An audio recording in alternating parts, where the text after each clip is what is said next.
So what I'm going to be showing you today is a little insight in how to practice and build muscle memory efficiently on the guitar. And what I like to do when I'm first learning a new riff or relearning an old riff that I haven't played in, say, 3 or 4 years, what I like to do is I like to set up a Tabata timer. So it's a 10-minute timer, and so the idea is to get as many repetitions as possible on the riff. Now, doing a riff, it can be quite overwhelming if it's, say, a 16 measure riff, like what I'm about to do is, for example, the intro to The Count of Tuscany, which is 16 measures and it's all arpeggiated, so it's not too complicated, but it's got some tricky parts in it when it's new. So what I'm doing is I'm showing you how I approach new riffs or old riffs. So I'm going to begin by playing the whole thing at about 75% speed and do that for about a minute. See how many reps I can get in a minute. Should at least get one full rep in a minute. And then what I'm going to do is I'm going to pick this 16 measure arpeggio riff apart, and then it's going to be sections of 4. So I'm going to spend 2 minutes on the first 4 sections, then 2 minutes on the next 4, and so on. And that's going to total 8 minutes. Now the idea here is to get as much repetition in a short amount of time as possible, and this allows you to practice efficiently. So you build muscle memory much quicker if you break it down into if you break the riff down into smaller parts. You can even break it down into 2 notes, whatever you want to do. I like to do it this way just because I'm a little more comfortable this way. But yeah, so I'll just demonstrate what I do. So starting at 75% for the whole thing.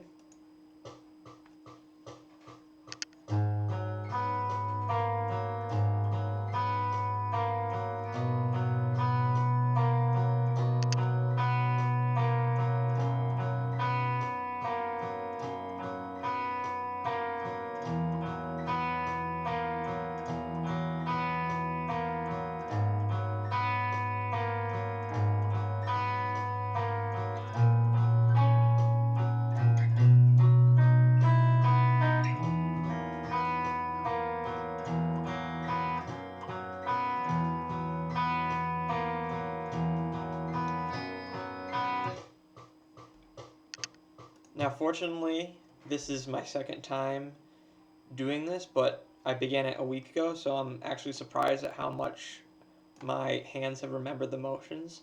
So now I'm going to break it down into 4 different sections, starting with section A, which is the first 4 measures of these arpeggios. For those of you that don't know, Count of Tuscany is a 19-minute song by Dream Theater, and it's one of my favorite songs, and I'm finally motivating myself to learn the whole thing by making videos about just, my journey and, not pressuring myself to get, a perfect 19-minute take of the entire thing and just all the different video editing that goes into that. So I'm just getting practice playing it by ear and just, being humble enough to show my mistakes, and that's what I hope to do in these videos. Just show my mistakes and show how I iron them out and how I get better. Section A.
up a little bit there.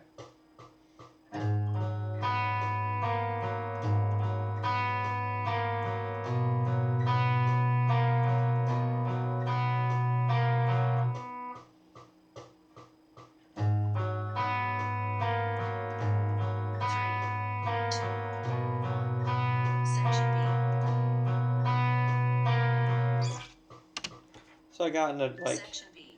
I wasn't counting, but I think I gotten at least 8 repetitions of just doing that one over and over again. And, you know, even though I was able to do it with my eyes closed sometimes, I still made mistakes sometimes. So it's just all about doing it over and over again to minimize the mistakes. And you're never going to 100% remove mistakes. That's just how it is. But hopefully you'll be good enough at something that you can make a mistake and keep playing, because that's ultimately how you do it live. You make a mistake, you keep playing, no one notices. And then when you're doing videos, you can, when you're doing high quality videos, like if you've seen my Lamb of God videos, you can do multiple takes of it, and like once you've practiced something enough, it's actually more difficult to make a mistake in the same spot, unless it's genuinely a spot that you're struggling with. But if you've ironed out trouble spots and all that other stuff, and I'll talk about trouble spots later, if you've done everything that you're supposed to prepare for the video, practice-wise, which is what I'm helping show you how to do now, then it should be very difficult to have multiple takes where you are making mistakes in the same spot, which means you can just edit and splice it together to cover up any mistakes you make. Because the expectation of a video is different than the expectation of live performance. The expectation of a video is that it is as perfect as possible. It's never going to be 100% perfect, and it might sometimes be 100% perfect, but it's rare. But when it's live, you don't have that. You don't have to worry about it being perfect. You just have to keep going, and if you make a mistake, and you don't want to make noticeable mistakes, so just learning how to practice and learning how to get the reps in and how to do it efficiently, and it just makes it a lot easier to learn quicker and to pursue your goals on the instrument faster. All right, I'm going to go on to section B. Section B.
As you're playing, you want to pay attention to any tension you feel in your arm, because that might mean you're pressing down on the strings too hard, or it might mean you don't have the right angle. Like I have a little tension in my forearm right now.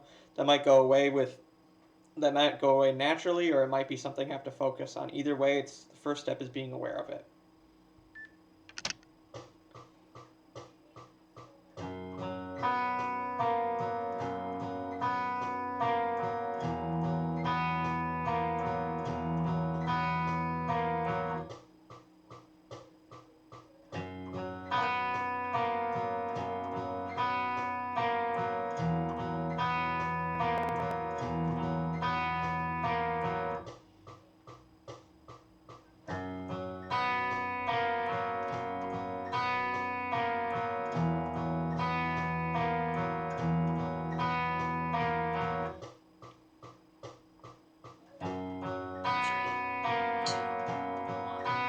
Section C.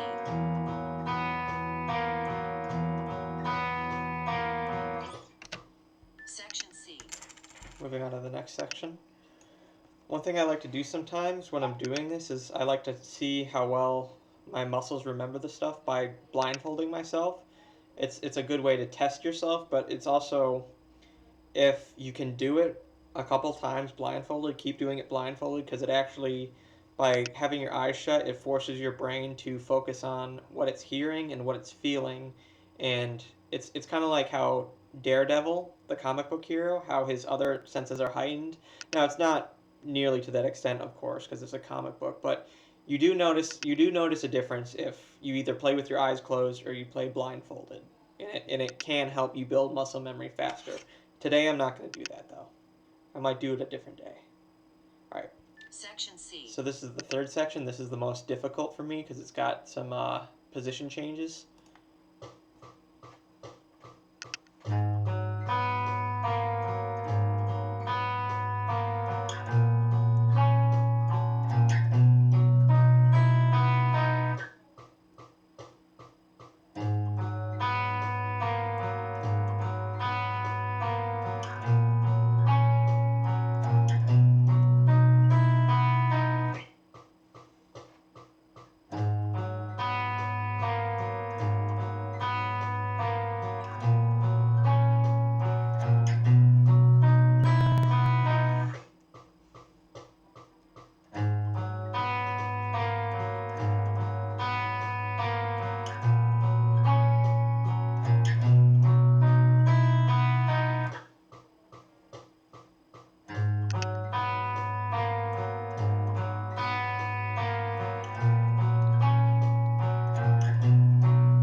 Three, two.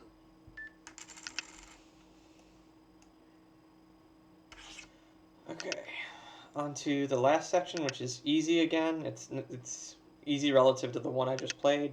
As you can see, I made a couple mistakes in the one I just played, so I'm gonna do this one. 1. Section D.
If you want to too, it's anytime you're practicing, experiment with the effects. You know, whether you want it to make it sound exactly like the song or make it sound different with your own variation. It's always good to experiment with every element of the instrument by way of opportunity.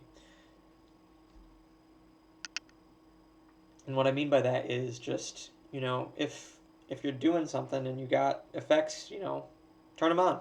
Turn them on, see what they sound like, play with them. Because you never know, you know. Always leave yourself some room for creativity. Because that's what's ultimately going to make the instrument something. It's going to make the instrument something you want to pick up every day. And even I don't pick up the guitar every day. I try to schedule at least once every 10 days or once a week. I've been pretty bad lately because of quarantine, but I try to take a break at least once a week to work on other stuff, or once every 10 days, depending. It's good to mix it up because time away from the instrument actually helps you learn it better and it helps your creativity. So don't ever think that it's just brute willpower. You got to do it every day. It's a grind. No, that's not. Humans are not robots. We learn very differently. It's very counterintuitive. But anyways, I'm going to show you the end result of about 9 minutes of just working on muscle memory at 75%.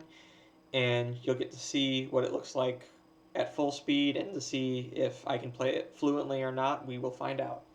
75%. If I can't play it fluently yet, that just means I need to do it again. 75%.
Another important thing about this too is anytime you can videotape yourself doing something on the guitar, it's good because it's unlikely that, as long as you're clear about what your objectives of the video are. Like, my objective of this video is just to show how I practice. My objective of the video is not to play it through perfectly or even to necessarily teach you how to do this specific section. But this shows you a little bit of insight on different ways you can practice, and I'll make another video shortly which doing a different Dream Theater, like, except it'll be brand new. It's not going to be something I've learned before and relearned now. It'll be brand new. Anyways, thanks for watching, and please like, and if you want to see more videos like this, subscribe.